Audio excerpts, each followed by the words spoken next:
We can't just keep giving our money over to people who use rap names. Your mama didn't name you Hide the Billionaire.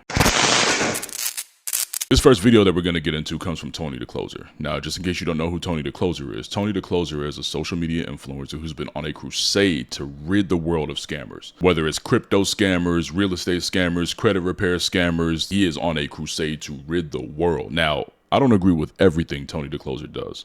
I don't agree with some of his tactics. I don't agree with some of the people that he's gone after. However, he's done a damn good job of bringing some pretty big scams to the forefront. Now, this video is coming from a young lady who left him a voicemail. I guess he turned it into a video with transcription, so that's pretty cool. Who's about to get into credit repair, and she's feeling a little iffy about it, and she's got good damn reason to feel that way. Hello. Lately, you've been talking about credit repair, and I recently reached out to, I think it's Hide the Billionaire, and he's charging me. Hide the Billionaire. We still doing this? We still giving away our hard-earned money, although we are already living check to check, to people who call themselves the billionaire. It is a sickness. Billionaire something, millionaire, billionaire. We still doing this? We still giving our hard-earned money to people to go through our identities and try to help us get stuff situated with our identities. Stop it. Get some help. Who don't even use their real names in real life situations. This lady, if she didn't go back to the internet, could not tell you who Hide the Billionaire was. This is wild to me how unaccountable we are for our own actions and lack thereof. This is what you call doing your due diligence. We better start doing our own due diligence. We can't just keep giving our money over to people who use rap names. But I digress.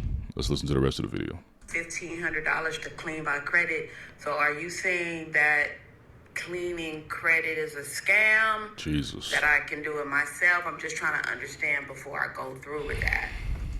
You know, this is the wild part to me, is that people have yet to figure out that cleaning credit doesn't exist. If it did, we'd be charging a lot more money for it. Just think about this. If you could run up all the debt, not pay off any of it, and just come to somebody like me or Hide the Billionaire, God forbid, and just pay us to get rid of it so you can start over, do you think it would only cost you $1,500? We got to use our context clues, people. At some point, we have to put our brain hat on, our thinking caps on. That's what it is, your thinking cap. Got to put your thinking cap on. And you have to think to yourself, does this sound realistic? Does this sound okay? Does this sound like something that should even be done? Should it be able to be done? I have another question. What the hell do you even think that the credit reporting system is used for? If it were that easy to just change somebody's history from one of a person who borrows money and doesn't pay it back to one of a person who should be lent hundreds of thousands of dollars, wouldn't that make the credit reporting system irrelevant? I mean, yes, it is damaged and hella flawed, but it is still useful to keep the financial system somewhat in order. So being able to just bypass that, does that seem realistic to you? We got to do better, man. Let me tell you about an investment that I have that a lot of people don't talk about. I have an index universal life insurance policy. Here we go with the bullshit. Now, there are a lot of life insurance policies out there. Let me explain to you why this policy works best for me. Number one, it's a permanent policy, therefore it doesn't expire. I plan to forever pass down money to my family. It's true. Number two, I got this policy when I was young and I was healthy, so I got a low cost of insurance. I can put in anywhere between $156 to $900 every single month, so I have a flexible premium. This is important because I beat the insurance company at their own game and I overfund my policy because... Okay, let me go back a little bit. I let it run a little bit too long, but let me go back. Flexible premium of a life insurance policy. It's when you can pay within a range of prices. So like a lot of people, they'll buy insurance and their policy will be $66 a month. That is what you pay. But a flexible premium policy gives you a floor. This is the minimum that you can pay. Then it gives you a ceiling. This is the maximum you can pay without overfunding it and going into a whole other realm that causes tax implications. So that's the flexible premium situation. All that extra money that I put in gets invested in the S&P 500. So every month I can make anywhere between 1 to 15%. The current interest rates for these types of policies are somewhere between 4 and 6% based upon the economy right now. But like she said, it does go with the S&P 500 typically. In interest. Now, all that extra money that I put in, I can use that money while I'm alive take some out tax-free, or that money, if I pass away, will get given to my family, in addition to the initial death benefit that I signed up for. So this was actually a pretty good video. I ain't gonna lie, she got me. I came into it a little skeptical. You got me.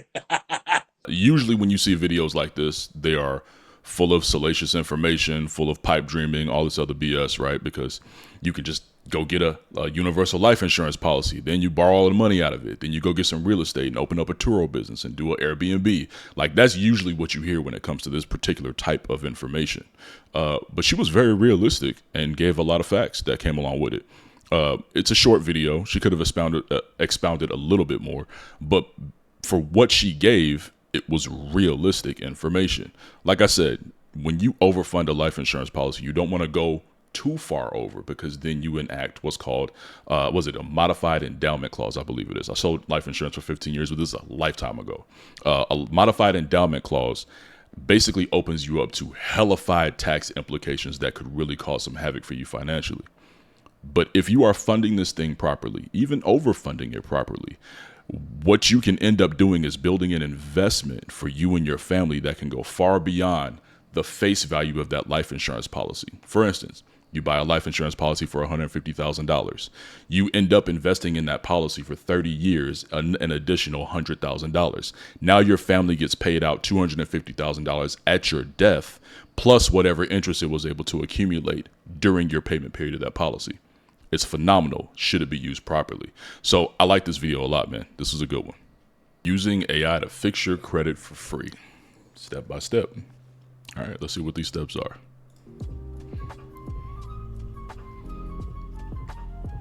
So a lot of people were upset that in our events-based program, we require a minimum credit score of 650. So what we've done is we've actually purchased and created our very own credit repair program. It's totally free. He did not purchase, they did not create that credit repair program. It's big cap. They white labeled that. You know what white labeling is? It's when you take a base software and you put your brand name on top of the base software. Nothing wrong with white labeling, but come on, fam. Be honest. You know, I tried not to let the platinum blonde hair and the raggedy hairline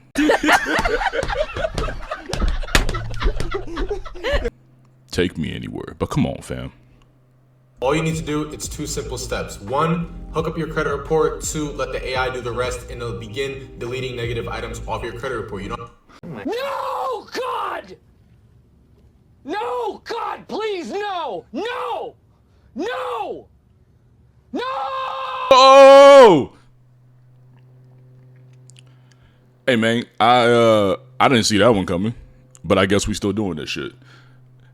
First of all, there is not 2 steps to any process.